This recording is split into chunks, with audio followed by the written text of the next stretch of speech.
Assalamualaikum warahmatullahi wabarakatuh. Hai teman-teman, apa kabarnya hari ini? Semoga sehat-sehat selalu ya. Hari ini kita akan belajar tema 7, indahnya keragaman di negeriku, subtema 1, keragaman suku bangsa dan agama di negeriku pada pembelajaran 1. Sebelum memulai, silahkan teman-teman siapkan buku tugas, buku cetak tema 7, dan alat tulisnya ya. Sudah siap ya teman-teman? Untuk memulai pembelajaran hari ini, marilah kita berdoa menurut agama dan kepercayaan masing-masing. Berdoa dimulai.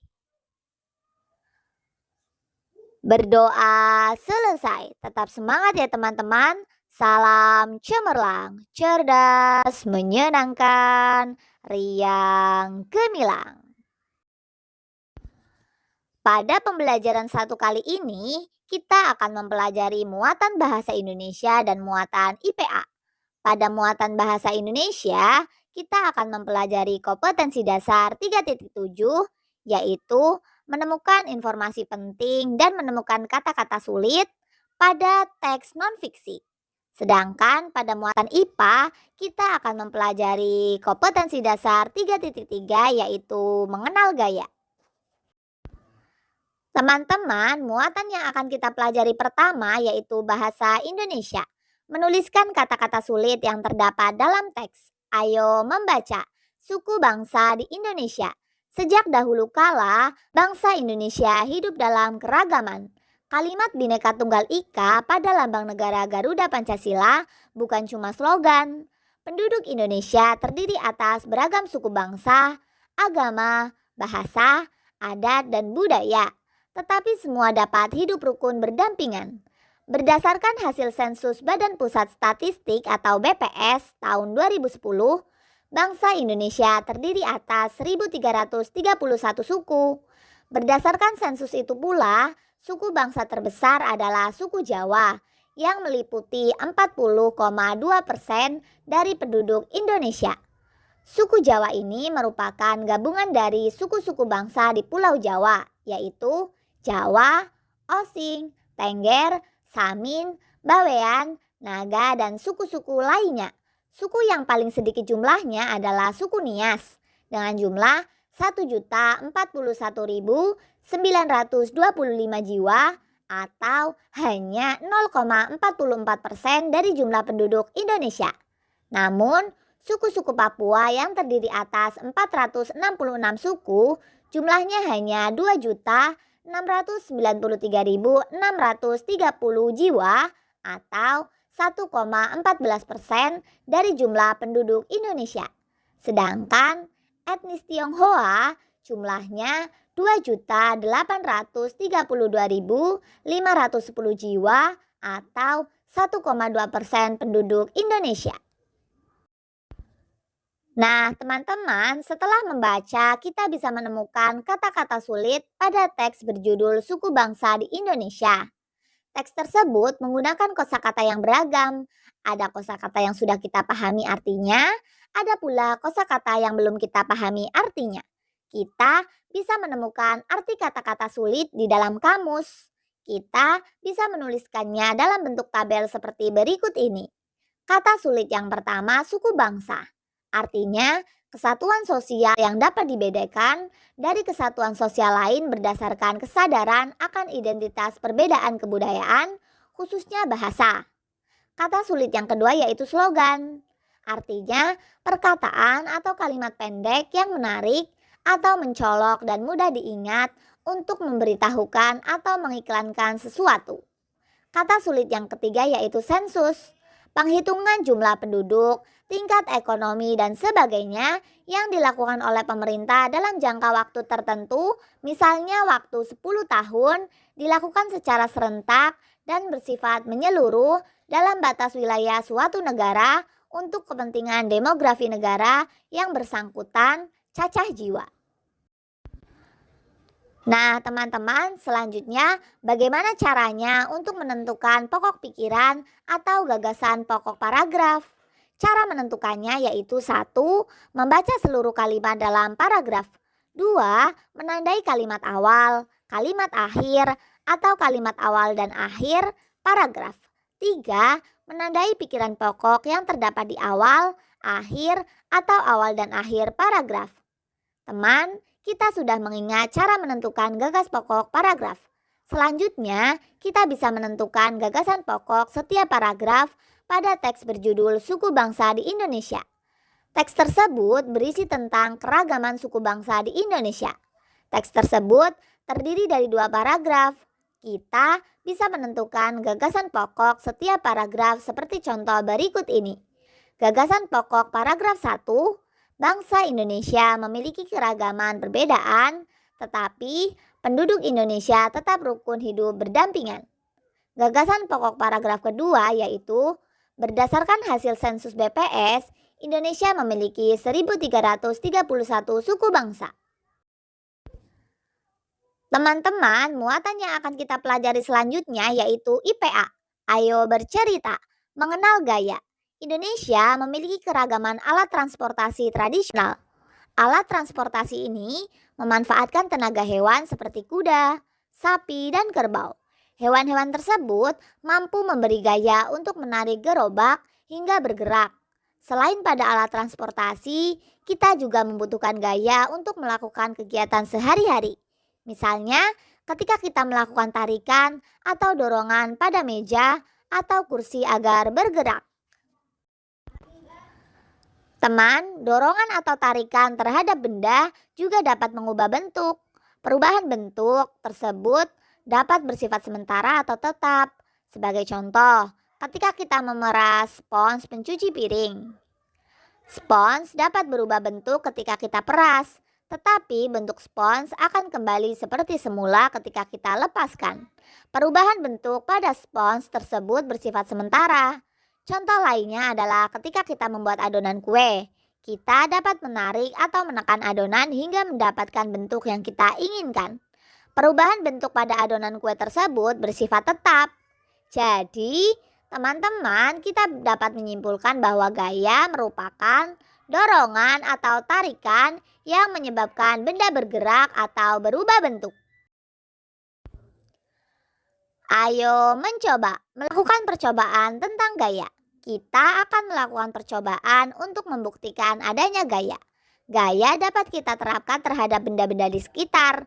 Misalnya, menerapkan gaya pada meja, tas, dan kertas. Kita bisa mengamati perubahan yang terjadi pada benda-benda tersebut. Kemudian, kita tuliskan hasilnya pada tabel. Kita dapat menuliskannya seperti contoh berikut ini. Percobaan yang pertama, kegiatan yang dilakukan mendorong meja dan menarik meja. Hasilnya meja akan bergeser. Percobaan yang kedua, mengangkat tas sekolah dan meletakkan tas sekolah.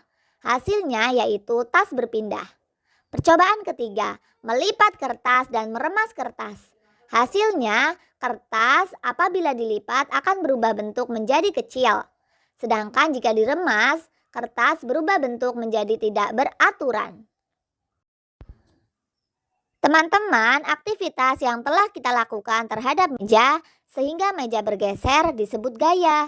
Aktivitas yang kamu lakukan terhadap tas sekolah yang kamu angkat disebut gaya. Aktivitas yang kamu lakukan terhadap kertas sehingga bentuknya berubah disebut gaya. Jadi, kita dapat menyimpulkan bahwa gaya adalah dorongan atau tarikan yang dapat menyebabkan benda bergerak atau berubah bentuk. Ayo mengamati. Sita akan menjelaskan macam-macam gaya. Teman-teman, kita lihat gambar di samping ya. Apa yang menyebabkan mobil pada gambar di samping dapat bergerak? Yang menyebabkan mobil di samping dapat bergerak adalah gaya otot. Gaya otot terjadi adanya tarikan atau dorongan yang dihasilkan dari otot manusia atau hewan. Tarikan atau dorongan tersebut menyebabkan benda bergerak. Contohnya, ketika kita mendorong mobil, kita memerlukan tenaga untuk mendorong mobil supaya mobil bergerak. Tenaga tersebut berasal dari kekuatan otot-otot kita. Selanjutnya, tahukah teman-teman apa yang menyebabkan lampu dapat menyala? Lampu dapat menyala karena adanya gaya listrik. Gaya listrik terjadi karena adanya benda yang bermuatan listrik. Gaya listrik dapat berupa aliran muatan listrik. Aliran listrik tersebut membuat suatu benda menjadi bermuatan listrik.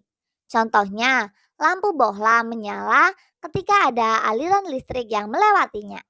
Lalu, tahukah teman-teman apa yang menyebabkan jarum menempel pada batang magnet? Hal tersebut terjadi karena adanya gaya magnet. Gaya magnet terjadi karena adanya gaya tarik dari sebuah magnet terhadap benda. Benda yang dapat ditarik oleh magnet adalah benda yang terbuat dari logam tertentu seperti besi, nikel, dan kobalt. Contohnya, paku yang menempel pada salah satu ujung magnet. Selanjutnya, teman-teman, tahukah kalian apa yang menyebabkan buah jatuh dari pohon? Yang menyebabkan buah jatuh dari pohon adalah adanya gravitasi bumi. Gaya gravitasi bumi terjadi karena adanya tarikan dari dalam bumi pada suatu benda. Gaya gravitasi bumi menyebabkan semua benda yang ada di bumi bergerak ke pusat bumi. Secara sederhana, arah jatuhnya suatu benda pasti ke bawah atau ke tanah. Contohnya yaitu buah mangga yang jatuh dari pohonnya. Lalu, apa yang menyebabkan kursi mudah dipindahkan? Kursi di samping mudah dipindahkan karena adanya gaya gesek. Gaya gesek terjadi karena adanya gesekan permukaan dua benda yang berlawanan arah. Contohnya, ketika kita mendorong kursi, kursi mudah dipindahkan karena adanya gesekan yang terjadi antara roda kursi dengan lantai. Ayo mengamati pengaruh gaya otot terhadap benda. Kegiatan yang dilakukan yaitu bermain tarik tambang. Pengaruh gaya otot terhadap benda bergerak dan berpindah tempat. Penjelasannya, gaya otot berupa tenaga diberikan setiap kelompok pada tali tambang. Kelompok dengan gaya otot lebih besar mampu menarik kelompok lainnya. Hal itu menyebabkan posisi kelompok lain berpindah tempat. Kegiatan yang kedua yaitu kerbau menarik gerobak. Pengaruh gaya otot terhadap benda yaitu bergerak dan berpindah tempat. Penjelasannya, gaya otot berupa tenaga dari kerbau lebih besar daripada beban pada gerobak. Hal itu membuat gerobak dapat berjalan dan berpindah tempat. Selanjutnya, kegiatan yang ketiga yaitu menggendong. Pengaruh gaya otot terhadap benda yaitu bergerak dan berpindah tempat. Penjelasannya, gaya otot berupa tenaga dari bahu kita lebih besar daripada beban anak. Hal itu membuat kita mampu menggendong anak. Kegiatan yang keempat yaitu membuat kerajinan tanah liat. Pengaruh gaya otot terhadap bendanya yaitu berubah bentuk. Penjelasannya, gaya otot berupa dorongan atau tekanan diberikan pengrajin pada tanah liat. Adonan tanah liat dapat berubah bentuk menjadi kuali, guci, atau vas bunga. Teman-teman, kita akan mempelajari muatan bahasa Indonesia kembali. Ayo membaca, menuliskan informasi sesuai teks. Seni gerabah di Indonesia.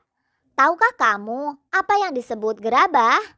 Berdasarkan Kamus Besar Bahasa Indonesia atau KBBI, gerabah yaitu alat-alat dapur untuk memasak dan sebagainya yang dibuat dari tanah liat yang kemudian dibakar, misalnya kendi atau belanga.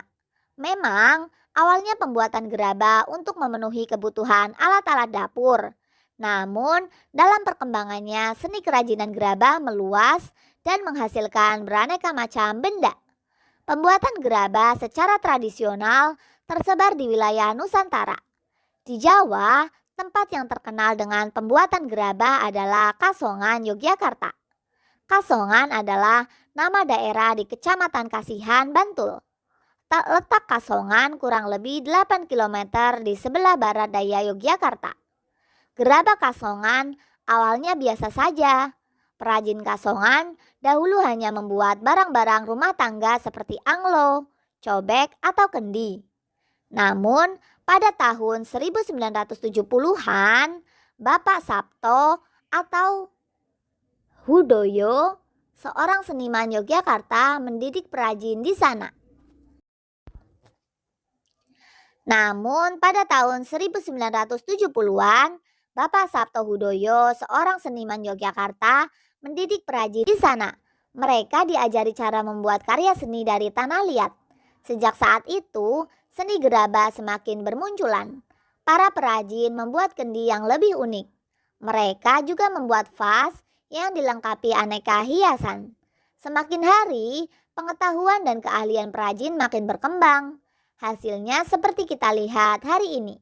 Gerabah Kasongan menjadi terkenal dan banyak dicari.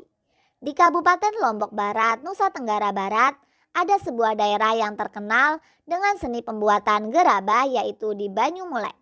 Ada satu karya unik dari seni kerajinan gerabah dari Banyumulai ini, yaitu kendi maling. Umumnya, kendi atau wadah air mempunyai lubang di bagian atas untuk mengisi air. Namun, kendi dari Banyumulai ini mempunyai lubang untuk mengisi air pada bagian bawah. Konon, pada zaman dahulu kendi ini dibuat untuk raja sebagai pengaman supaya maling yang berniat meracuni raja kebingungan mencari lubang di bagian atas kendi. Masyarakat Pulau Owu di Maluku Tengah juga membuat gerabah yang disebut sempeh. Mereka kebanyakan membuat sempeh untuk keperluan rumah tangga. Ada sempeh yang digunakan sebagai kompor, tempat memasak makanan, dan membuat obat-obatan tradisional. Ada pula sempeh yang digunakan sebagai wadah suguhan dan berfungsi sebagai piring. Di Papua, saat ini tradisi pembuatan gerabah ditemukan di pesisir utara Papua, tepatnya di Kampung Abar. Kampung Abar adalah salah satu kampung di Danau Sentani, Kabupaten Jayapura. Umumnya, pembuatan gerabah di Kampung Abar dilakukan wanita. Konsumen gerabah dari Kampung Abar adalah para wisatawan yang datang ke Danau Sentani. Bagi para wisatawan, gerabah Papua itu menarik karena dibuat dengan tangan kosong tanpa mengandalkan teknologi alat pemutar. Bentuknya yang tidak halus dengan motif-motif khas Sentani juga merupakan daya tarik gerabah Papua. Ayo berdiskusi. Teman-teman, sekarang kita bisa menuliskan informasi berdasarkan teks yang telah kita baca. Kita tuliskan informasi secara lengkap dan urut. Kita bisa menuliskan informasi sesuai teks seperti berikut ini. 1.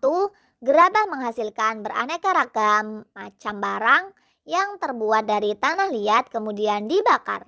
2. Seni kerajinan gerabah tersebar di wilayah Nusantara. 3. Seni gerabah yang terkenal di Yogyakarta terletak di daerah Kasongan, Bantul. 4. Daerah yang terkenal dengan seni gerabah di Lombok Barat yaitu Nusa Tenggara Barat, Banyumulai.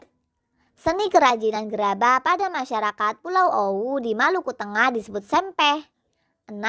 Seni kerajinan gerabah di Papua bisa ditemukan di pesisir utara Papua yaitu Kampung Abar. Terima kasih teman-teman karena telah mengikuti pembelajaran hari ini dengan baik. Semoga ilmu yang kita dapatkan hari ini bisa bermanfaat untuk teman-teman maupun orang lain. Untuk menutup pembelajaran hari ini, marilah kita berdoa menurut agama dan kepercayaan masing-masing. Berdoa dimulai. Berdoa selesai. Tetap semangat ya teman-teman. Salam cemerlang, cerdas, menyenangkan, riang, gemilang. Wassalamualaikum warahmatullahi wabarakatuh.